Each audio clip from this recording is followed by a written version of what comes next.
want to tell you, baby, the changes I've been going through. Missing you, listen you, until you come back to me. That's what I'm gonna do. What's up, y'all? This is Ty. I am here to review Season 2, Episode 7 of P-Valley. And tonight's episode is titled Jackson. But before I do that, let me give a shout out to my lovely subscribers. You guys hold me down in the comment section. I'm talking about folks like Caviar72, Lamont Simpson, House of Sir James, Karima Khadija, Quentin Baptiste, Dominique, Savannah Rivers, Amor Dupree, June, BLC, Simply Be Yourself 100, Shanita Kiana, The RC Kroger, and we have a new subscriber, Elnora Gunter. Welcome, Elnora Gunter. And listen, let's get on down to this review of P-Valley. All right, so the song, you know what I was singing in the beginning? It's funny. That's my jam right there. They had it, the episode open with Ernestine, you know, Uncle Clifford's grandmother singing, I'm gonna rap on your door and tap on your window pane. Tap on your window pane. It's funny because I just did a video about 2 weeks ago on TikTok, and I posted it here too, where I was talking about that song. So check that video out. It's called Pay Attention to the Lyrics. Real cool, real quick, real funny. So check that out if you haven't already. But anyway, the episode opens up. We get a little history lesson here. We see Grandma Ernestine, played by the lovely Loretta Devine. I mean, I just love her.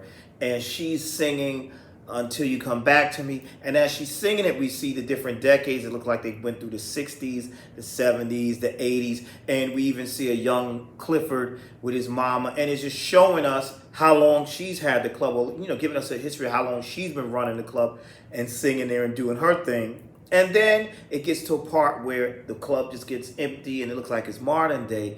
And then she sees her daughter appear and she's like, Mama, it's time. So I thought Grandma Ernestine was about to go see the king. I thought it was about to sing, Take Me to the King. But she ain't dead yet. She's sick, though. She's dealing with the COVID and all that. She's sick.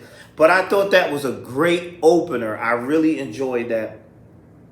And then we see when we get to the when we get to the house, Lil Murda is over there. You know, he's traumatized still from what happened to Big T killing himself. But Lil Murda is over here. He's cooking up smothered pork chops and candied yams and collard greens and all this stuff. Because Grandma Ernestine wouldn't eat Uncle Clifford's cooking. What was it? Chicken dressing. But she sure enough ate Lil Murda's food. And she even said to Lil Murda, she said, oh, you know, you might make an old beast stick around. He was like, well, I hope so. She said, I ain't talking about me. I'm talking about Clifford, if you keep cooking like that. And I thought that little scene was great. And I like how he's taking care of her and helping Uncle Clifford. I thought that was very nice. Speaking of Uncle Clifford and Haley had a conversation.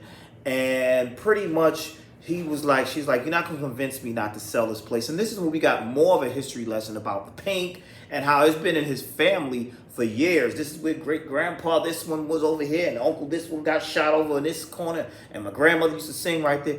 This place has history to him. And like he said, I don't want to sell it because it's the only thing that was given to me.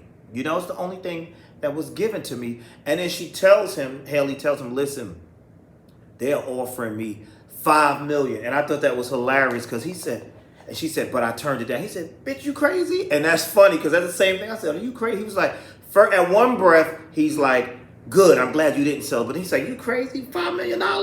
But then she's telling him she can get $10 million.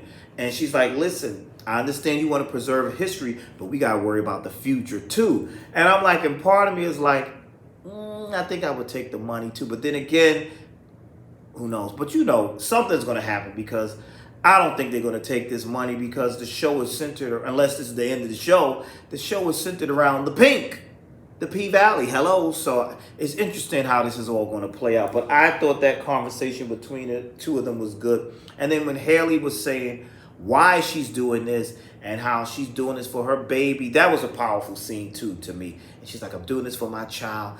And Uncle Clifford let her know, your child is not here no more. That was powerful.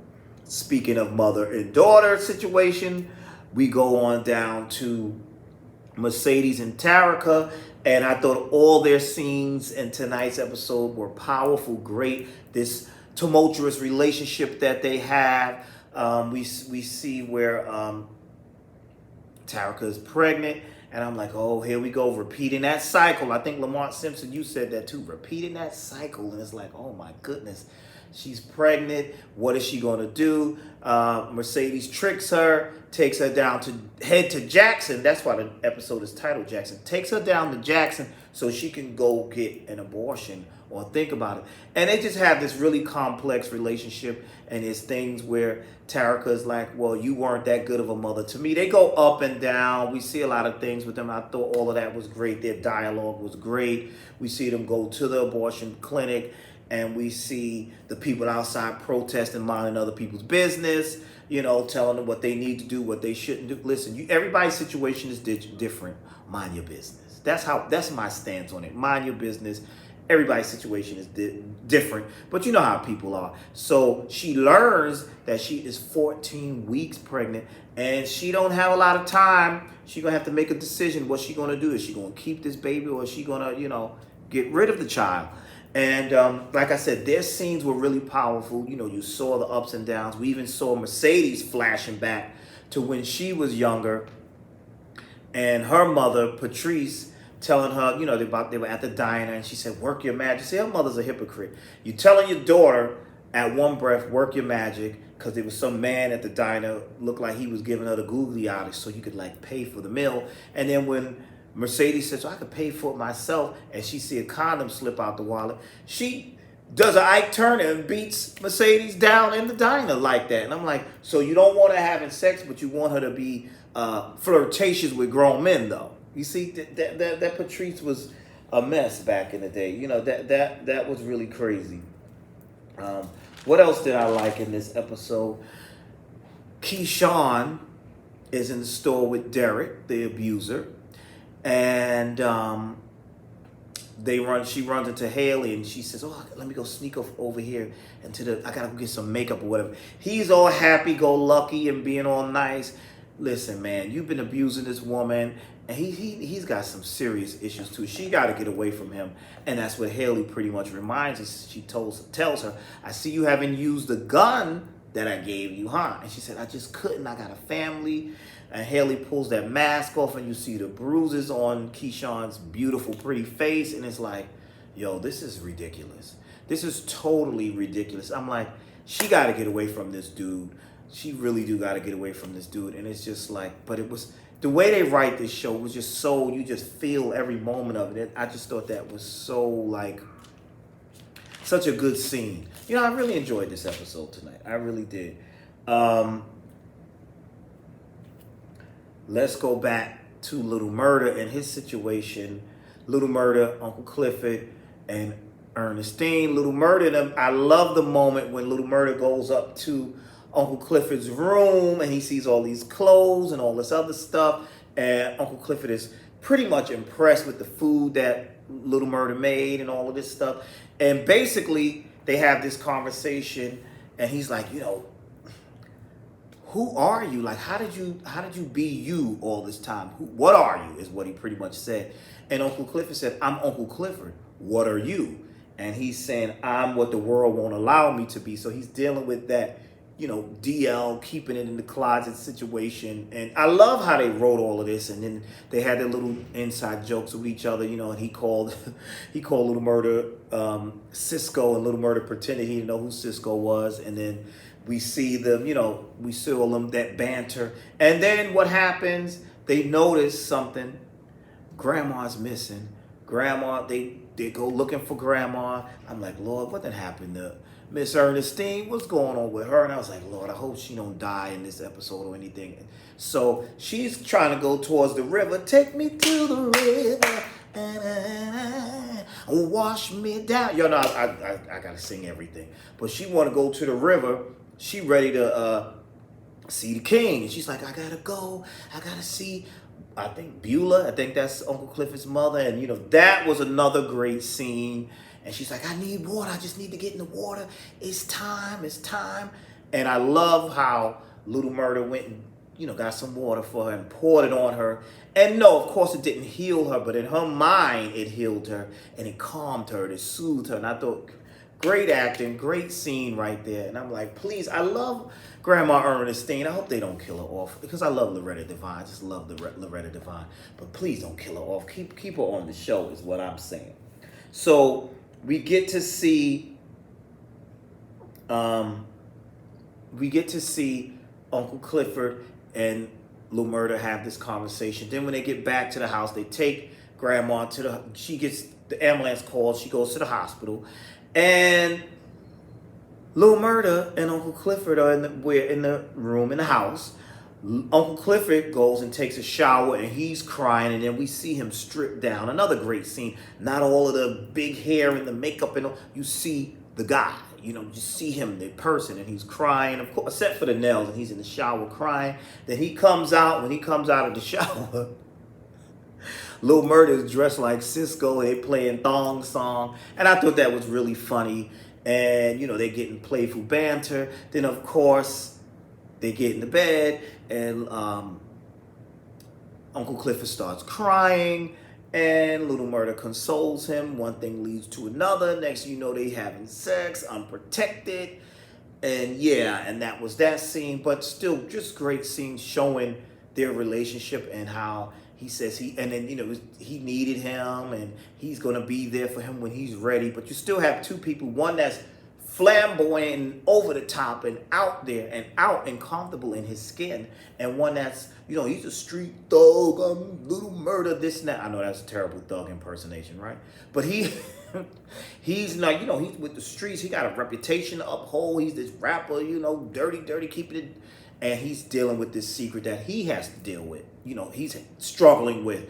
And one of the scenes I liked that I thought was powerful was Uncle Clifford saying, it's lonely up here when you're up here out like you are and shining your light so bright. It can be lonely and painful too. He's out and you don't think about that, because it's like, can you imagine the discrimination and the things he faced and the things he had to deal with just to be himself? But he's there, but he still says, it's lonely doing this. So I can understand Lil Murders, or like he called him in the episode, Lil Homicide. I can understand Lil Homicide, why you weren't comfortable coming on out. You got a different image. And Lil Murder was used to them other DL dudes that's, yeah, I'm a man, I'm this, I'm that, I'm hard, I'm this, and then busting it open behind closed doors.